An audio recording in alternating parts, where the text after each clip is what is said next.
Hello there everyone, it's Aidan here from Push Square, and today I get to talk about Avatar, which makes it a pretty cool day for me. Now, I'm a massive fan of the series. I love both movies. I've seen them a bunch of times. They're my guilty pleasure. So that made it incredibly exciting to get invited down to play Avatar Frontiers of Pandora, Ubisoft's upcoming open world adventure game. So I had a lot of thoughts, fears, hopes, all of that stuff, and most of it has been answered with my 2 hours of hands-on time.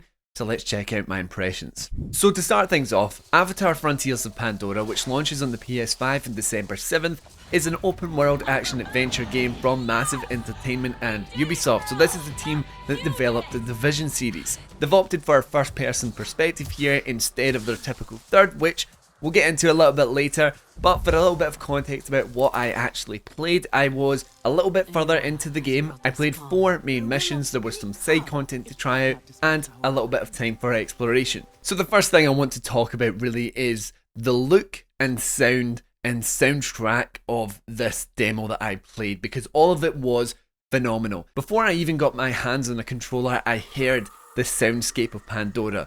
My demoist was setting me up, I put my headphones on, and just listening to that for around 30 seconds really set me up for this experience. It felt so rich and authentic in a way that before I'd even seen anything, I knew that's Avatar that I'm hearing right now, which is a great sign for me as a big fan.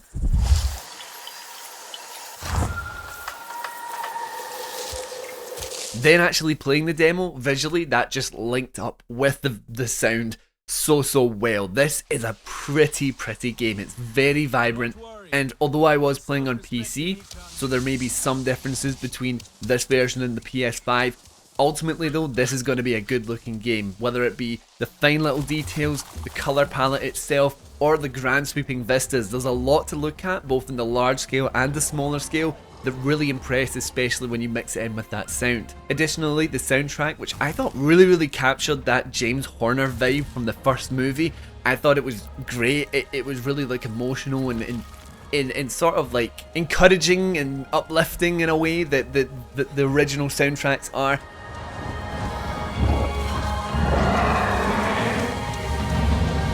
Putting that all together, from a purely immersive standpoint, Frontiers of Pandora is fantastic. If you're a fan of the series, you're going to be obsessing over the small little details, like the foliage and the creatures. They had those little colourful spinny lizard things.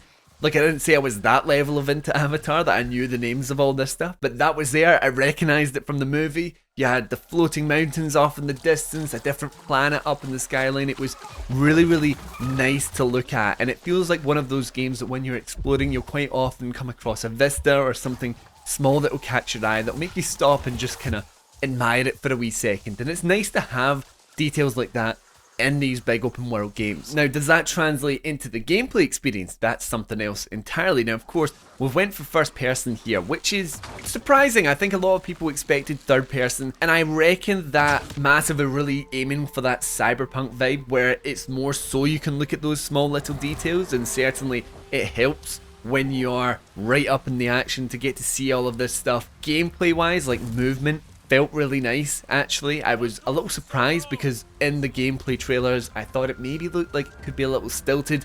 That wasn't the case at all when I was playing, and I was playing on controller. It felt quite nice and smooth and fast actually when you're going around the place. There's a lot of different like plants that will boost your speed, or little things that you can bounce on, or things that will throw you aside or lift you up into higher up branches. You know, there's a lot of things like that with traversal that keep things feeling snappy and smooth. And especially the vibrations, which I can only imagine will get better with the PlayStation 5 full DualSense haptic support.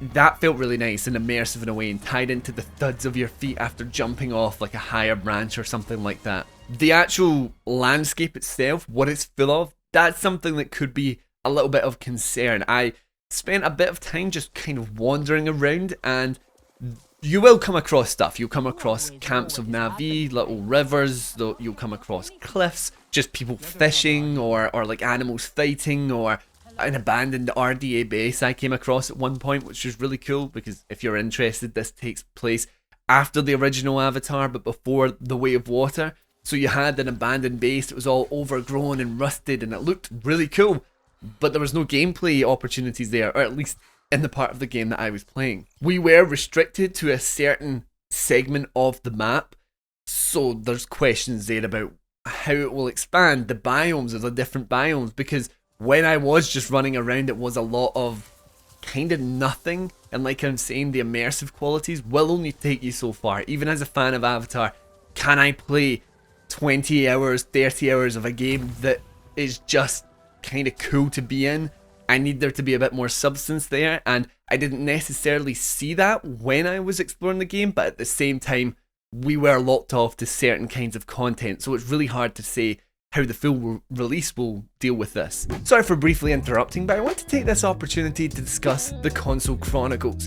Now, Hookshot Media, that's our parent company here at Push Square, has partnered up with the people at Lost in Cult. Now, if you don't know about them, they produce some of the highest quality writing of games out there, and some of their previous efforts include the massive book that was the Handheld History. That was all about your handheld consoles like your 3DSs and all of that sort of stuff. But this book, the Console Chronicles, of course, focuses on the consoles like the PlayStation 1 and 2. This is going to be a massive book filled with some incredible op-ed and features about your favourite consoles, and I'm actually going to be in this one as well, so keep an eye out for that. But it was just to let you know that pre-orders are live, and if you want to know more about it, then you can find a link for all of that down in the description. But anyway, back to the video. So the missions themselves then that I was playing, like I said, a little bit out of context because we were further down the line, but I really did enjoy the stuff that we had here. There's a mission in particular that everyone that played this game is going to mention, when you are climbing the Hallelujah Mountains to get your own Ikran, which is the flying creature.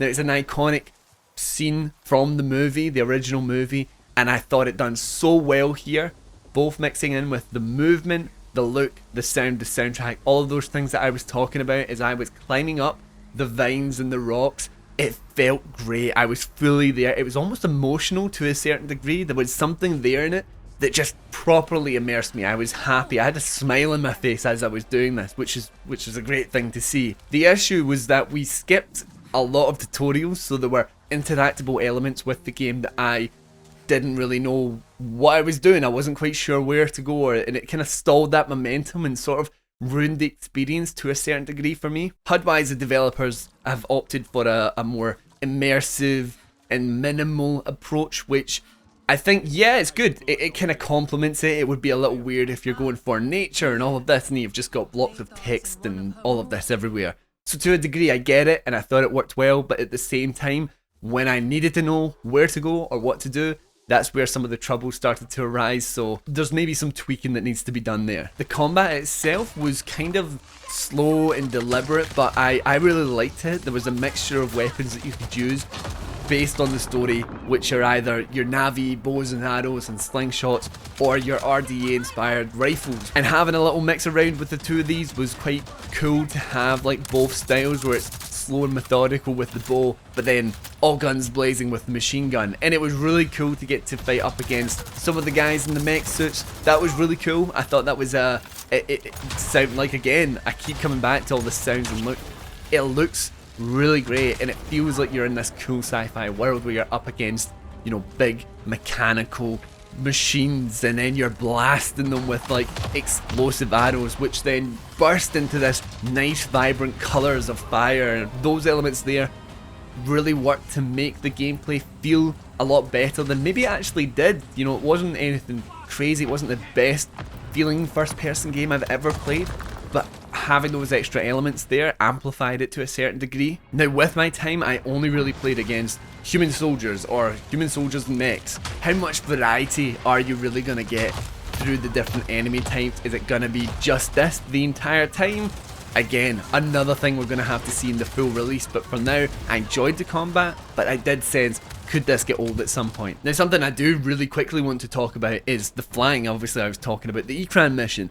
The flying feels great. I never got to the point that I felt fully comfortable in it, but I really like that aspect of it. It's smooth, it's fast, you can call your Ikran at any time, you can jump off of a cliff and it will catch you halfway down, you can jump off it while in midair, you can fight on it with your bow and arrow or your machine gun. There's a nice like dynamic element to the Ikran, and it certainly made exploration all the better. I actually completed my demo a little early and was reset, and not having the Ikran while exploring really felt slow by comparison, especially since the game has some sort of unforgiving environments that maybe don't make it easy for you to get. You just can't go this way because there's a massive cliff. You're gonna have to find another way around.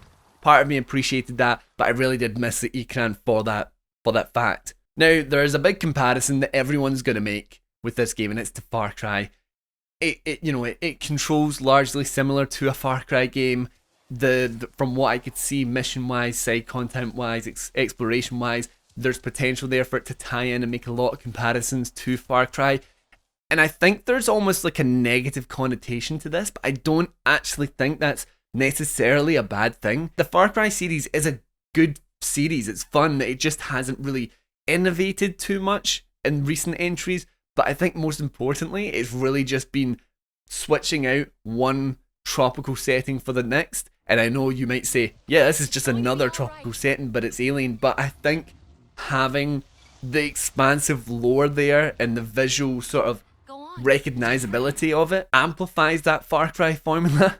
I hope that makes sense in a way. I think, like, if it turns out to be just Far Cry but Avatar, I'm going to have a good time.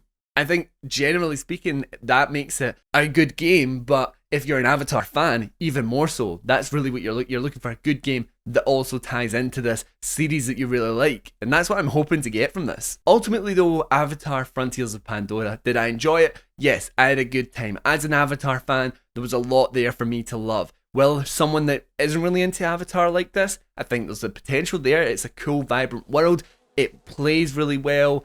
It has some cool mission structure. I actually really liked it like that. If you're a fan of the open world genre, yeah, you're probably going to enjoy it. Are there issues or concerns that I have? Yes, there are also those things as well. I want to see how varied the side content becomes. What is exploration going to be like? Does the world feel empty? Other elements that really didn't tie in for me so much, like armor customization in a first person game, didn't really tie into that experience for me so much. Or the skill tree felt a bit more stat based than anything skill wise, which was a little disappointing. And of course we are forgetting one of the big elements that's going to come to this game, which is co-op. We are going to be able to play most of this game, if not all of it, in 2-person co-op, but co-op's going to be a thing. You're going to be able to explore the world with another player. That could massively change the experience. I would be really interested to have a co-op session to see what that was like. But anyway guys, I hope from all of this you've made some sort of sense of how I'm feeling about Avatar Frontiers of Pandora. I'm excited for it, and you can get it on PlayStation 5 when it launches on December 7th, and of course you can expect a review here on the channel as well, so to make sure that you don't miss out on that, make sure you're subscribed to the channel. Anyway guys, thank you as always for watching. Let me know what you're thinking in this game with the gameplay I've shown today down in the comments, and as always, I've been Aiden, and this has been Push Square.